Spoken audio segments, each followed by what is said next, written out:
Salut bien-aimés dans le Seigneur, partout où vous vous trouvez, encore une fois c'est votre bien-aimé Paul Ariel Malimtoto, je vous salue dans le nom de Jésus. Aujourd'hui je veux que nous puissions réfléchir très rapidement sur quelque chose qui est très important dans les Saintes Écritures, et le thème que je vais partager avec vous est intitulé « Qu'est-ce qui nous arrive quand nous sommes nés de nouveau ?» Qu'est-ce qui est arrivé ou qu'est-ce qui nous arrive lorsque nous sommes nés de nouveau? Vous savez, la nouvelle naissance, c'est quelque chose de spirituel qui se passe dans la vie de l'homme lorsqu'il reçoit Jésus. Lorsque tu reçois Jésus-Christ comme Seigneur et Sauveur, tu es rené de nouveau. Lorsque tu l'acceptes dans ton cœur, il vient te créer, te recréer. Il y a une naissance nouvelle, une nouvelle naissance. Alors, qu'est-ce qui s'est passé qu'est-ce qui se passe dans la vie de l'homme lorsqu'il naît de nouveau? La première des choses, nous le trouvons dans le livre de Jean chapitre 1, verset 12. La Bible dit ceci: mais à tous ceux qui l'ont reçu et à ceux qui croient à son nom, il a donné le pouvoir de devenir enfants de Dieu, lesquels sont nés non du sang, ni de la volonté de la chair, ni de la volonté de l'homme, mais de Dieu. À ceux qui l'ont reçu. Ceux qui ont reçu Jésus, c'est ceux qui sont nés de nouveau. À ceux qui l'ont reçu, Dieu leur a donné le pouvoir. Jésus, la parole, leur a donné le pouvoir de devenir enfants de Dieu. Bien-aimé dans le Seigneur, qu'est-ce qui s'est passé dans ta vie lorsque tu es né de nouveau? Dieu t'a donné premièrement le pouvoir. Il leur a donné le pouvoir. Le pouvoir. Tu as le pouvoir de devenir enfant de Dieu. Dieu t'a donné l'habilité de devenir enfant de Dieu. Bien-aimé, tout le monde n'est pas enfant de Dieu. Tout le monde n'est pas enfant de Dieu. Tout le monde sont créatures de Dieu. Nous étions créés tous par Dieu. Nous sommes des créatures de Dieu. Mais pour devenir enfant de Dieu, tu dois naître de nouveau. Par la nouvelle naissance, nous tous, nous sommes, par la première naissance, c'est-à-dire que comme nous sommes nés de nos parents physiques, nous sommes tous créatures de Dieu et nous avons des privilèges en tant que créatures de Dieu.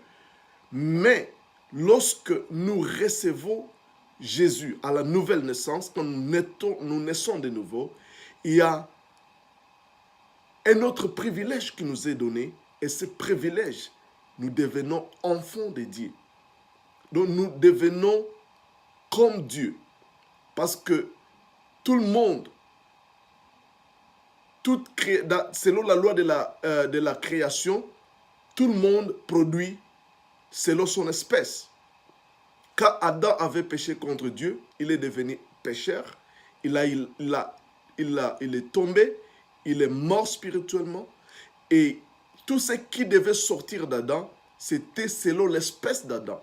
C'était des gens déchus, c'était des gens de la nature d'Adam, la nature des pécheurs, la nature pécheresse. Donc l'humanité après Adam n'était que la reproduction de la nature pécheresse, la nature des pécheurs. Mais dès le jour où nous recevons Jésus, nous recevons la nature même de Dieu. C'est pourquoi dans 1 Pierre, on nous dit que nous sommes participants de la nature de Dieu. C'est-à-dire, lorsque nous recevons Jésus, nous recevons sa nature. Nous sommes nés de Dieu, nous sommes enfants de Dieu.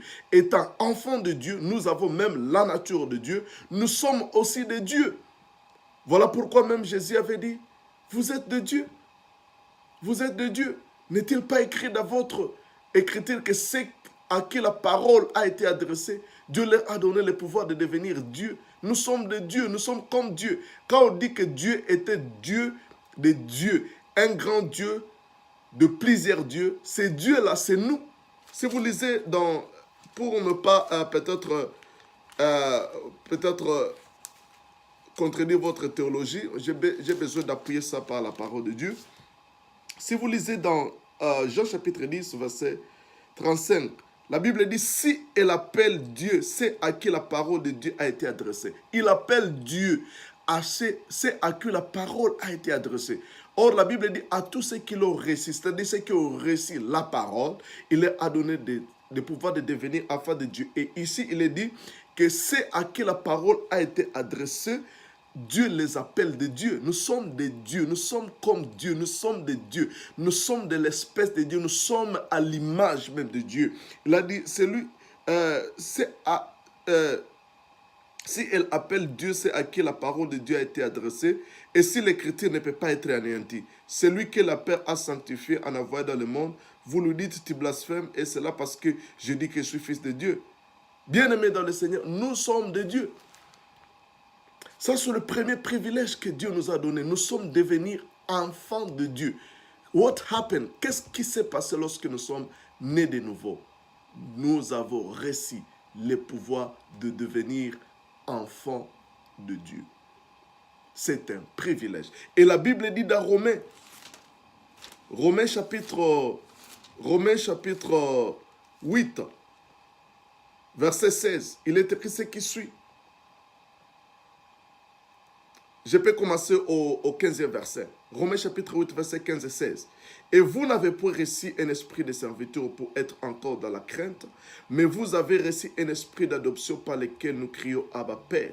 L'Esprit lui-même rend témoignage à notre esprit que nous sommes enfants de Dieu. Or, si nous sommes enfants de Dieu, nous sommes aussi héritiers. Héritiers de Dieu et co-héritiers de Dieu. Et si toutefois nous souffrons avec lui, afin d'être glorifiés avec lui. La Bible dit que si nous n'avons pas reçu l'esprit de la servitude pour être dans la crainte, mais nous avons reçu l'esprit d'adoption par lequel nous crions Abba Père. Nous appelons Dieu notre Père. Quand on parle Abba, Abba veut dire Père, veut dire Père aimant. Abba, Père, Père qui aime. Vous criez Père, Abba Père. L'Esprit lui-même rend témoignage à notre esprit que nous sommes enfants de Dieu. Quand nous recevons Jésus-Christ dans notre vie à la nouvelle naissance, nous devenons enfants de Dieu et l'Esprit lui-même rend témoignage à notre esprit que nous sommes enfants de Dieu. Et si nous sommes enfants de Dieu, verset 17, nous sommes donc héritiers de Dieu. Donc quand nous sommes toujours dans la première partie, qu'est-ce qui s'est passé quand nous sommes nés de nouveau? Nous sommes devenus enfants de Dieu. Et la Bible dit que si nous sommes enfants de Dieu, nous sommes donc héritiers. Nous sommes héritiers de Dieu. Nous sommes des héritiers de Dieu. Quand tu es un enfant de Dieu, quand tu nais de nouveau, tu deviens un héritier de Dieu. Donc tu hérites, tu es un héritier de Dieu. Chaque famille riche, chaque famille noble, chaque famille honorable a toujours un héritage. Si tu es l'enfant des riches, il y a un héritage que votre Père vous lègue. Nous aussi, bien-aimés, en tant qu'enfants de Dieu, Dieu nous a légué un héritage. Cet héritage-là, nous voyons la vie éternelle. Cet héritage-là, nous voyons la guérison. Parce que la Bible dit, par le maîtrise de Jésus, vous avez été guéris. C'est-à-dire, ça, c'est notre héritage. La guérison, c'est notre héritage. Bien-aimés, par la nouvelle naissance, nous sommes héritiers de Dieu, héritiers de la délivrance. Nous sommes héritiers du salut. Nous sommes héritiers de richesse. La Bible dit, lui, riche qu'il était, il s'est fait pauvre pour nous enrichir. Il s'est fait pauvre pour nous.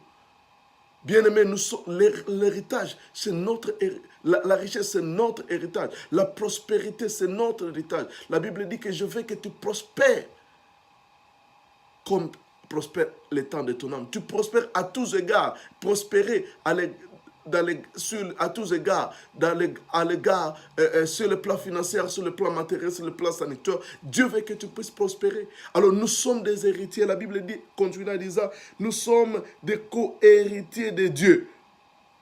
Nous sommes des co-héritiers avec Christ. Nous sommes des co-héritiers de Christ. Nous co-héritons. Nous héritons ensemble avec Christ. Christ a reçu l'héritage comme fils de Dieu. Il a reçu l'héritage de son Père. Il a reçu de Dieu un héritage. Et la Bible dit que nous héritons avec lui. Nous sommes des héritiers avec Christ. Mais qu'est-ce que Jésus a reçu comme héritage? Nous sommes dans Révélation. Je ne pense pas que cette prédication sera si longue, ça fait maintenant 2 minutes. Mais la Bible dit dans Révélation, Apocalypse chapitre 5, nous lisons en commençant au 12e verset, je pense.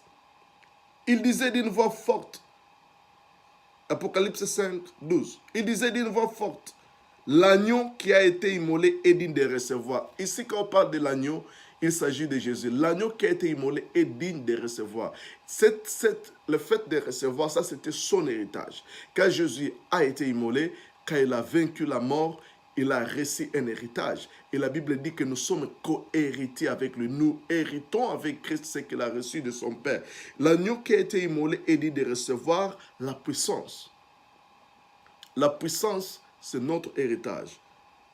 La richesse, la sagesse, la force, l'honneur, la gloire et la louange. Voilà les 7 choses que Jésus a reçues après avoir vaincu la mort. C'est son héritage. Il a reçu l'agneau qui a été immolé et dit de recevoir la puissance, et dit de recevoir la richesse, la sagesse, la force, l'honneur, la gloire et la louange. Et la Bible dit que nous sommes co-hérités avec lui, c'est-à-dire nous héritons avec lui la puissance, la richesse, la sagesse, la force, l'honneur et la louange. Tout ça fait partie de notre héritage. Ça, c'est notre première partie. Nous allons bientôt venir avec la deuxième partie de notre message, toujours en train de continuer à voir qu'est-ce que nous avons reçu lorsque nous sommes nés de nouveau. Ça, c'est la première partie. Retenez dans notre première partie que lorsque nous sommes nés de nouveau, nous avons reçu le pouvoir de devenir enfants de Dieu. Et par conséquence, nous sommes devenus des héritiers de Dieu et co-héritiers avec Dieu. Et nous avons le Saint-Esprit qui témoigne à notre esprit que nous sommes enfants de Dieu. Que Dieu vous bénisse. Amen. Bye bye.